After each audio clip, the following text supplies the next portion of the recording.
Hi everyone, very warm welcome. हम लोग अपना सरफेसी आर्ट क्लासेस कंटिन्यू करते हैं और आज हम लोग पढ़ेंगे कि acquisition of rights or interest in a financial asset. यहाँ पे फाइनेंशियल एसेट क्या है? हम ये मान के चल रहे हैं कि किसी आदमी ने बैंक से लोन लिया और उस लोन के चक्कर में उसने एक सिक्योरिटी जो है वो कोलैटरल रखी, मतलब ये उसने मकान गिरवी रख के पैसा लिया। ठीक है, अब ये फाइनेंशियल एसेट है। ठीक है, we will consider this as financial asset और फिर उसके रिलेशन में बात करेंगे। अभी तक हम लोग समझ चुके हैं कि फाइनेंशियल इंस्टीट्यूशन क्या है। फाइनेंशियल इंस्टीट्यूशन बैंक की बात हो रही है। और एआरसी क्या है, एसेट रिकंस्ट्रक्शन क्या है, वो हम लोग समझ चुके हैं। ठीक है, अब कह रहा है notwithstanding anything contained in any agreement or any law for the time being in force. कह रहा है कि अभी तक किसी भी अग्रीमेंट में, किसी भी कानून में कुछ भी लिखा हो हम लोग उसको नहीं मानेंगे। जो यहाँ पे लिखा है इसके आगे जो लिखा है उसको मानेंगे। इसके आगे क्या लिखा है? एनी एसेट रिकंस्ट्रक्शन में कंपनी में acquire financial assets of any bank और फाइनेंशियल इंस्टीट्यूशन। ठीक है, तो सीधी बात कह रहा है कि बैंक ने अपने लिए एक एसेट रिकंस्ट्रक्शन कंपनी बनाई जिसका पर्पस ये था कि भाई सिंस द पर्सन सिंस दो जिसने जिसने पैसा ले रखा था वो डिफॉल्ट कर गया है, तो उसका इस प्रॉपर्टी से कैसा पैसे निकाल के बैंक को वापस देना है। This is the purpose of asset reconstruction company. ठीक है, तो कह रहा है एसेट रिकंस्ट्रक्शन कंपनी जो है वो कोई भी बैंक बना सकता है और मतलब after taking all the licenses and after taking all the due registration from RBI उसके बाद कर सकता है और फिर वो काम अपना जो कंपनी को एक्वायर करना, किसी भी चीज को एक्वायर करना, उसको पैसा वापस बैंक को दिलाना, asset reconstruction company can do that. आगे क्या कहता है? किस तरीके से, किस तरीके से नाउ, अब जैसे ये एसेट रिकंस्ट्रक्शन कंपनी है, दिस इज एआरसी। ठीक है, ये वो फाइनेंशियल एसेट है, ये वो घर है जिसकी मैं बात कर रहा था। अब एआरसी क्या करेगा? दूसरे किसी आदमी के पास जाएगा, दूसरे किसी फाइनेंशियल इंस्टीट्यूशन के पास जाएगा, कहेगा कि भाई मेरे पास ये मकान है, इसके बदले में आप मुझे पैसा दो और मैं आपका पैसा जो है अच्छे रिटर्न्स के साथ वापस करूंगा। ठीक है, this is all very legal and this is what exactly ARC does. ठीक है, तो अब ये जो आदमी लोग हैं, ये जो कंपनी है, ये एआरसी को पैसा क्यों देगी? What ARC will do is, ARC कोई एक डिबेंचर इशू कर देगा, इनको एक डिबेंचर इशू कर देगा। Debenture is just another return agreement.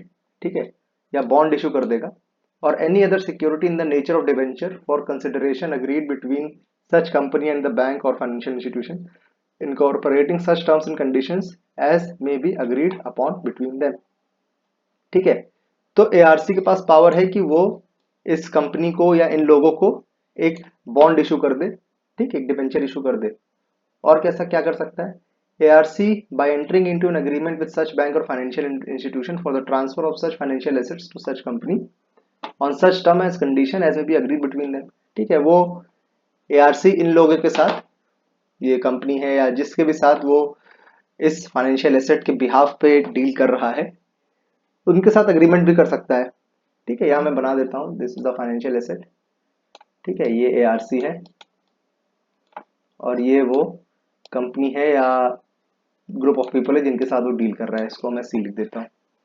क्या कहता है? Any document executed by any bank और financial institution subsection 1 in favour of asset reconstruction company requiring financial assets for the purpose of asset reconstruction or securitisation shall be except. अच्छा, ये कहता है कि यहाँ के हम इन दोनों के बीच में कोई अग्रीमेंट हो रहा है। ठीक है, इसमें किसी को भी कोई स्टैम्प ड्यूटी नहीं देनी, दिस इज वेरी इंपॉर्टेंट। ठीक है, स्टैम्प ड्यूटी एग्जेम्प्ट है। ठीक, यहाँ पे जो भी सेलर होता है उसको जो भी बायर होता है उसको स्टैम्प ड्यूटी देनी पड़ती है। तो यहाँ पे nobody neither ARC not this company is liable to pay stamp duty. जो ये लोग अग्रीमेंट कर रहे हैं आपस में कि मैं आपको इस एसेट के बदले पैसा कुछ बना के दूंगा, तो इन दोनों के बीच में कोई स्टैम्प ड्यूटी नहीं पड़ेगी कोई भी एग्रीमेंट करने पे। ठीक है, आगे क्लॉज 2 पढ़ते हैं। इफ द बैंक और financial institution is a lender in relation to any financial assets acquired under subsection 1 by ARC, such ARC shall on acquisition be deemed to be lender। ठीक है, अब कहता है कि भाई since this ARC is dealing on the major bank, ठीक है, तो यही लेंडर होगा सबके लिए, यही बोरोवर होगा। He is just acting as an agent. He is just acting as an agent for this primary major bank. ठीक है, अब आगे पढ़ते हैं।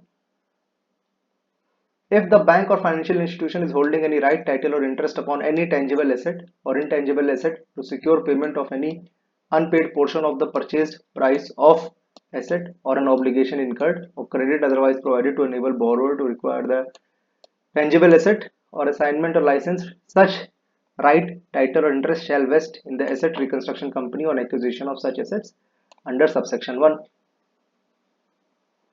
ठीक है, देखो भाई मैं कहता है कि ये एआरसी है, एआरसी ने ये जो एसेट है उसको एक्वायर कर लिया है।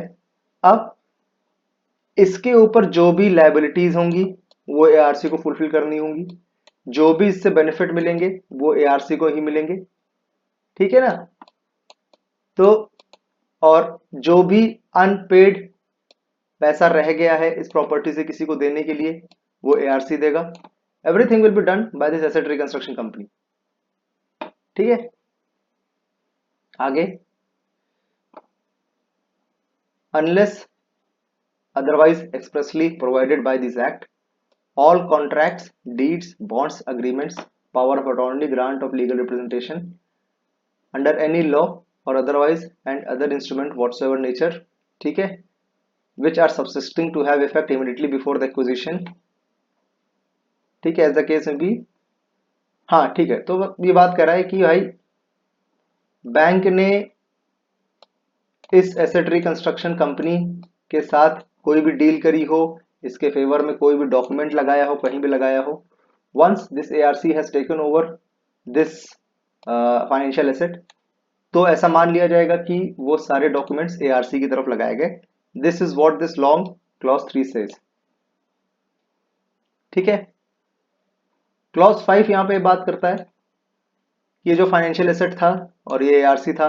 ठीक है, नाउ एआरसी की जिम्मेदारी है कि इस फाइनेंशियल एसेट को डिस्पोज करना है, कैसे भी करके बैंक को पैसे लौटाने हैं।